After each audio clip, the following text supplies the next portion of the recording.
मोदी की ये जीत इसमें किसका बड़ा हाथ है? एक तो ये बात है कि इसी के साथ प्राइम मिनिस्टर नरेंद्र मोदी ने जो कांग्रेस है यानी ज़ाहिर है कि उनकी जो मुखालिफ जमात है वो जो पार्टी है वो कांग्रेस ही है। तो अपने ओपोनेंट्स को जो पैगाम दिया है वो उन्होंने एक तरीके से वार्निंग दी है, चेतावनी है। नरेंद्र मोदी की जो सोच है, उनकी पॉलिटिक्स है, उनकी पॉलिसीज़ है ना, वो सारा सारा कुछ इसके पीछे वो है, उसकी कामयाबी के पीछे। आप देखें कि किसी भी मुल्क की जो आवाम है ना, वो अपने हुक्मरान से चाहती है कि हमारे मुल्क में ना फ़ॉरेन इंटरेस्ट आए, लोग भरोसा करें, आपके ट्रस्ट करें। वो आप देखें इंडिया में अभी एप्पल का स्टोर खुला है, वो वहाँ पे टेस्ला को लेके आ रहे हैं, गूगल को लेके आए हैं, अब चंद्रयान उनका देखें मिशन, तो वो इन चीज़ों को लेके आ रहे हैं। अब आवाम देख रही है, हमारी तरह तो अंधी है नहीं, पाकिस्तानी आवाम की तरह तो अंधी है नहीं कि हम सोए हुए हैं और आंखें मलती हैं और ऐसे अंधाधुंध हम इंटरेस्ट करते हैं लोगों पे। और वो बहुत कॉन्फिडेंट भी नजर आ रहे हैं कि जीत गए। लेकिन ये कॉन्फिडेंस ये बता रहा है कि 2024 के इलेक्शन भी वही जीतेंगे। और इतना कॉन्फिडेंस इसी तरीके से आता है कि जब आप अपने ओपोनेंट्स को चेतावनी दें और कह कर दें कि मैं चेतावनी दे रहा हूँ। अच्छा, वैसे उनका ये अंदाज जो है वो हमेशा से है, यानी इसी तरीके से वो बातचीत करते हैं और कहते हैं कि हम जीतेंगे। और इससे पहले कई एक स्पीचेज उनकी चलती रही। लीडर तो पाकिस्तान में भी पैदा होते हैं, उनको चलने नहीं दिया जाता, मौका नहीं दिया जाता, उनके हाथ पांव बांध के रखे जाते हैं। और मोदी साहब जो हैं वो एज अ इंडियन अपनी नेशन को और इंडिया को ऑल ओवर द वर्ल्ड बनवा चुके हैं। आप कहीं भी चले जाएं तो आपको इंडिया की मैन्युफैक्चरिंग बहुत ज़्यादा नजर आएगी। अभी हमने देखा है हमारे गुलकार जो अली जफर, वो हमें दिखा रहे थे न्यूयॉर्क में जो मेन हॉल का कवर है वो भी मेड इन इंडिया बन रहे हैं। तो ओवर उनका एजुकेशन सेक्टर काफ़ी ग्रो कर गया और हमारा देख लें कि मतलब ये डिप्रेस हुई जा रहा है। और मतलब यहाँ पर अगर if we talk about past के 1960s में we were one of the countries के जहाँ पर सोचा जाता था कि मतलब हम जाइंट्स में आएंगे, लेकिन उसको बिल्कुल ही रेसिप्रोकेट कर दिया गया। और आज आपके सामने हमारे हालात हैं कि हम लोग हर सेक्टर के अंदर बहुत पीछे हैं। जो एक डेवलपमेंटल गैप है वो उसका काफ़ी ज़्यादा शिकार हैं हम लोग। नमस्कार, जय हिंद दोस्तों। तो दोस्तों आपको तो पता ही होगा कि संसद का जो है शीतकालीन सत्र शुरू हो चुका है दोस्तों। और इसमें जो है पहले ही दिन में जो है मोदी सरकार के लिए काफी ज्यादा नारेबाजी पार्लियामेंट में देखी गई है। जी हाँ दोस्तों, सोमवार को जब संसद का पहला सत्र शुरू हुआ था, जिसमें प्रधानमंत्री मोदी के लिए जो है बीजेपी के जितने भी सपोर्टर्स थे, वहाँ पे जो बीजेपी के सांसद थे, उन्होंने खड़े होकर के जो है तीसरी बार मोदी सरकार के जो है नारे लगाए हैं। मोदी की गारंटी और मोदी की गारंटी एक गारंटी, ऐसे कई सारे नारे लगाए और तालीबाजियां भी काफी ज्यादा की है दोस्तों, जिसका वीडियो काफी तेजी से सोशल मीडिया पे और न्यूज चैनलों पे बहुत तेजी से वायरल हुआ दोस्तों, जिसे देख करके पाकिस्तानी मीडिया भी काफी ज्यादा शॉक है। और हो भी क्यों ना, क्योंकि अभी आपको पता ही होगा, हाल ही में ही है जो बीजेपी ने जो 3 स्टेट में जो भारी मतों से जीत प्राप्त की है दोस्तों, मध्य प्रदेश, छत्तीसगढ़ और राजस्थान। मध्य प्रदेश में तो बीजेपी की जो सरकार पहले से ही थी दोस्तों, लेकिन राजस्थान और छत्तीसगढ़ में जो है बीजेपी का जो पहली बार मतलब जो सरकार बनी है, इससे जो बीजेपी को जीत मिली है वो बड़ी मतों से मिली है, वो काफी ज्यादा बात होती है दोस्तों।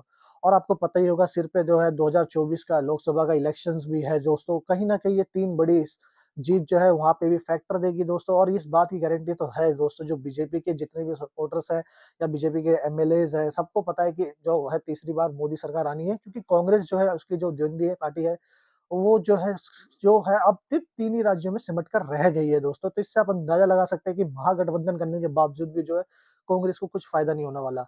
तो एक तरफ जो है इंडिया में मतलब इलेक्शंस पे इलेक्शंस हो जा रहे हैं, कैंपेन पे पैसे खर्च करा जा रहा है। दूसरी तरफ जो है पाकिस्तान में इलेक्शन के लिए फंड नहीं है दोस्तों, जिसको लेकर के पाकिस्तानी मीडिया भी काफी ज्यादा शॉक्ड है दोस्तों। तो आइए दोस्तों देखिए पाकिस्तानी मीडिया और पाकिस्तानी पब्लिक के रिएक्शन। मैं मिलता हूँ आपको वीडियो के एंड में। जय हिंद। मोदी की ये जीत इसमें किसका बड़ा हाथ है? एक तो ये बात, लेकिन इसी के साथ प्राइम मिनिस्टर नरेंद्र मोदी ने जो कांग्रेस है यानी ज़ाहिर है कि उनकी जो मुखालिफ जमात है वो जो पार्टी है वो कांग्रेस ही है। तो अपने ओपोनेंट्स को जो पैगाम दिया है वो उन्होंने एक तरीके से वार्निंग दी है, चेतावनी है। मोदी की चेतावनी फॉर हिज ओपोनेंट्स। और मैं आपके सामने ये रखे देती हूँ कि उन्होंने क्या कहा है, जरा सुनिएगा कि अपनी जीत के बाद जहां उन्होंने ये बातें की कि अब उनको क्या क्या करना चाहिए या उनकी पार्टी को क्या क्या करना चाहिए, वहीं पर उन्होंने अपने मुखालफिन के लिए क्या कहा है। फोटो कितनी अच्छी निकल जाए, देश का भरोसा नहीं जीता जाता। देश की जनता का दिल जीतने के लिए राष्ट्र सेवा का जज्बा होना चाहिए। और कमंडिया गठबंधन में रत्ती भर भी वो नजर नहीं आता। नरेंद्र मोदी की जो सोच है, उनकी पॉलिटिक्स है, उनकी पॉलिसीज़ है ना, वो सारा कुछ इसके पीछे वो है, उसकी कामयाबी के पीछे। आप देखें कि किसी भी मुल्क की जो आवाम है ना वो अपने हुक्मरान से चाहती है कि हमारे मुल्क में ना फ़ॉरेन इंटरेस्ट आए, लोग भरोसा करें, आपके ट्रस्ट करें। वो आप देखें इंडिया में अभी एप्पल का स्टोर खुला है, वो वहाँ पे टेस्ला को लेके आ रहे हैं, गूगल को लेके आए हैं, अब चंद्रयान उनका देखें मिशन, तो वो इन चीज़ों को लेके आ रहे हैं। अब आवाम देख रही है, हमारी तरह तो अंधी है नहीं, पाकिस्तानी आवाम की तरह तो अंधी है नहीं कि हम सोए हुए हैं और आंखें मलती हैं और ऐसे अंधाधुंध हम इंटरेस्ट करते हैं लोगों पे। लेकिन उनका ये है कि ट्रस्ट लेवल वो चीज़ों को देख के बढ़ा है, ठीक है ना। उन्होंने देखा कि हमारे मुल्क में काम, उन्होंने स्पोर्ट्स पे काम किया, उन्होंने सॉफ्टवेयर डिपार्टमेंट में काम किया, उन्होंने एग्रीकल्चर में काम किया। आप जिसमें भी देखें ना इंडिया बहुत आगे। अब G20 समिट हुआ है, वहाँ पे देखें, अभी जहाँ पे भी नरेंद्र मोदी है ना वो एक लीडर बन चुके हैं, वो आलमी लीडर बन चुके हैं, वो लीड करता है।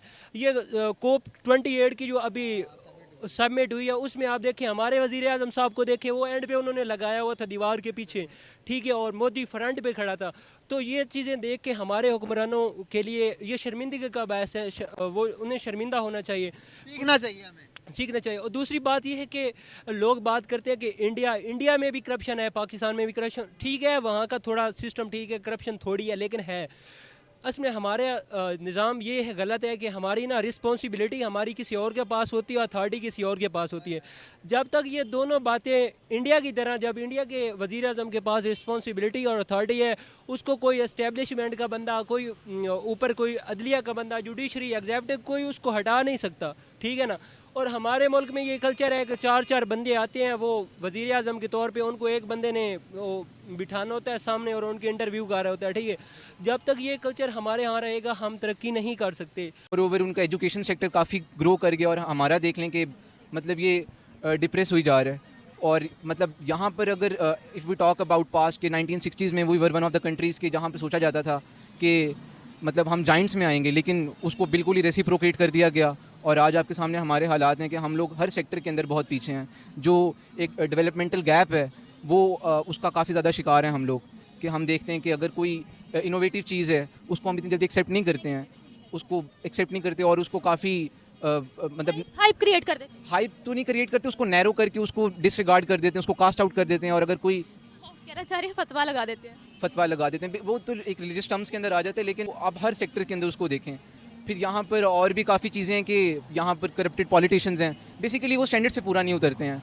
अब आप खुद सोचें कि एक BA पास इंसान अगर वो इलेक्शंस के लिए कम्पीट करेगा तो मेरे ख्याल से वो स्टैंडर्ड्स पे पूरा नहीं उतरता जो स्टैंडर्ड्स की पाकिस्तान को नीड है या जिस जनरेशन को नीड है।